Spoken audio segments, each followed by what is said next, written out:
Out of the light and into the darkness emerges a new hero. He's not an adventure hero, so only the lucky few will be able to obtain him.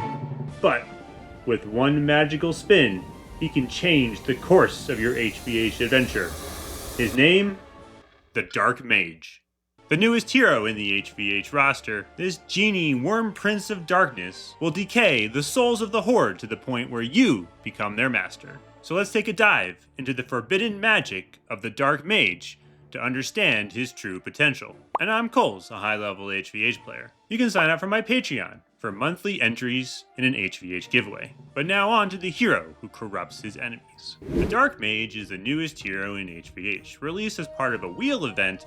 Most of us aren't going to be lucky enough to grab him, but the lucky few who are will be getting what I think is actually a pretty strong hero. An auto-aimer who shoots magical projectiles, this hero fits into the mage faction tremendously well. If +1 penetration in his base stats looks pretty strong, +5 penetration in his level 140 strong stat bonus will surely put the horde to sleep. The key to the Dark Mage is understanding Book of Decay. Each one of the Dark Mage's base attacks applies Decay to an enemy. Decay does magic damage over time, and that will get amped through all of his skills. Much like the Slime Sage, the interaction between the base weapon and the skills is how you're going to understand the cap for this particular hero. So let's jump into the skills. While he might not have a unique identity when it comes to game modes, I do think he'll have a unique identity in how he does damage. And for that, you need to understand his skills. At level 40, you get Lingering Misery. If a horde dies who has Decay active on it, it has a chance to leave behind Lingering Misery, a giant area of effect that both slows horde and does a whole ton of damage. The key here is one horde has to die in order to get Lingering Misery to spawn. So it won't work in instances of boss brawl, and you will have to be able to clear out one horde in order to have a chance for it to proc in the first place.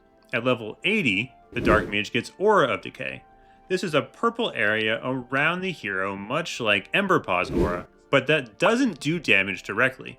What it does is amplify the ticks of Decay from the base weapon. If a horde has Decay on them, this will cause it to do additional damage while it stands in the aura. This sounds particularly interesting for boss brawl, where you could have the boss standing in the aura the entire time.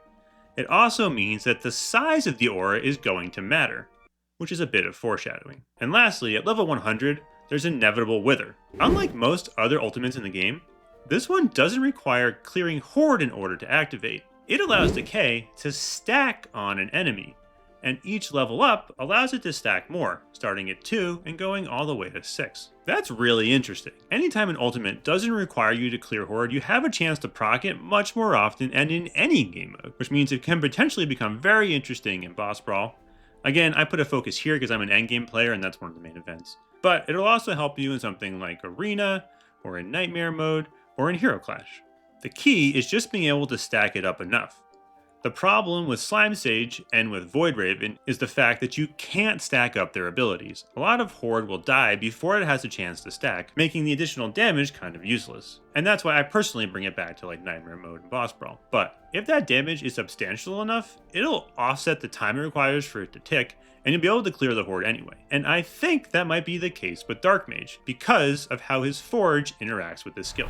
Looking at the Dark Mage's Forge, the first thing to note is that Book of Decay evolves into Book of Collapse via Damage Tome. Damage Tome is core to every build, and so it makes evolving his weapon super easy. The other important thing to note that I think I've gleaned from reading this, but isn't explicitly said, is that Book of Collapse stuns. I don't know when in the process of applying Decay it causes the stun, but we'll see in the Forge that you can toggle it on and off, so it must stun somewhere. Maybe instead of saying turning of vitality into dust, they really should just says chance to stun. At level 1, you have Dark Magic, which causes horde within Lingering Misery to do less damage. This might be the first time outside of the weakness jewel I've ever seen these words written in Heroes vs. Hordes. The ability to reduce damage outside of something like armor means that it should stack well with armor and with life. The other option is Spreading Misery, which causes Lingering Misery to get bigger and hit more horde. At level 2, you have the option for Spreading Decay, which is a nice pairing with Spreading Misery. I see what they did there. Spreading Decay increases the size of Aura of Decay, that area around the Dark Mage that causes Decay to do more damage. The other option is Continuous Decay. That'll cause Aura of Decay to start applying Decay to Horde, and my brain is starting to decay from just saying Decay all of the decaying time. At level 4, you get Book of Collapse, which applies Collapse to decaying enemies, turning Vitality into dust. And again, I think turning Vitality into dust means stunning them at some percentage. I say that because at level 5, Quaking Collapse makes reference to the fact that Book of Collapse causes a stun. When that stun occurs, it can now pulse for 500% weapon damage, which sounds like a whole lot of weapon damage. Unfortunately, it doesn't tell you the percentage at which Book of Collapse actually causes a stun to happen, so it's hard to know how frequently these pulses will occur.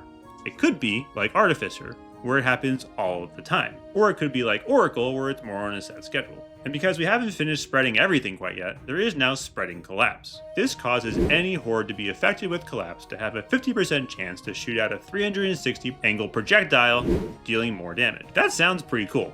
And it should just be a giant amp to your damage. So you can either have probably this more reliable form of damage, or more intense short bursts of damage from Quaking Collapse, which again is a nice choice to make across this entire forge, as the team at HVH has really leaned into having the forge impact the skills of a hero in order to make them stronger, depending on your game state and game mode. And if you don't plan on forging Dark Mage, you can at least get access to his globals. So let's take a look at them. The Dark Mage actually has some fantastic globals. On the heels of Slime Sage, who had pretty awful globals, this is quite refreshing. At level 50, you're only getting plus 50 health, which you'll take, but is uninteresting. However, at level 70, you get a 1.25 amp to magic damage. Multiplicative damage is great from any source, and we'll take that particularly at level 70. While the faction bonus of plus 100 health is forgettable, there's another 1.025 increase to magic damage at 120. Those multiply together, netting out to slightly more than just a straight times 1.05. But not to be outdone, in his forge at level 3, you gain access to another 1.05 times damage multiplier. And that's not magical damage, that's base damage, making it one of the top 5 and maybe even one of the top 3 globals in the game.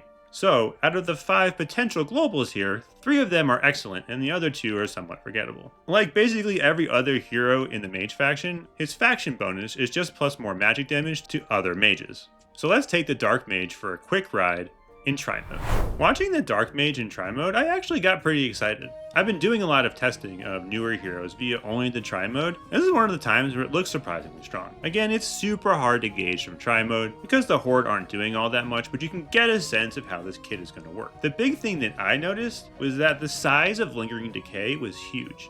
Those purple stars are purple areas of death for Horde. Combine that with the fact that you can stack up Decay via the ultimate, particularly at high star levels, means that you should be able to pump out a solid amount of damage as the Dark Mage. And if that compounding Decay with Aura of Decay works well, he might actually be strong in something like Boss Brawl. The key will be, for normal mode and hard mode, is that if those ticks of Decay can do enough damage before the Horde actually get to you. Because you're relying on an aura that's close to you, it'll have super high value damage, but it has to be enough to keep you alive. And it might just be that he becomes very binary. Either he can clear the content or he can't, like Bunny or Assassin, where they do so much damage, but that damage is all they got. And if they can't clear out the Horde will get to them, and they'll get cleared out themselves. It's hard for me to tell exactly where the Dark Mage will end up on your shelf, either hidden in the darkness or coming out into the light, where they can shine their darkness on the battlefield. And I'm Kolz, a high-level HVH player. You can sign up for my Patreon for monthly HVH giveaways. Or you can become an executive producer. The executive producers of this video are Cake Invictus, Riverwind, The Wubba, Krabs, Charlos, Dustin, Jason, and Lady Ikeia. Thank you so much for your support. Please subscribe if you like the content. And remember, always do your adventures! This genie worm prince of darkness. What the hell is he?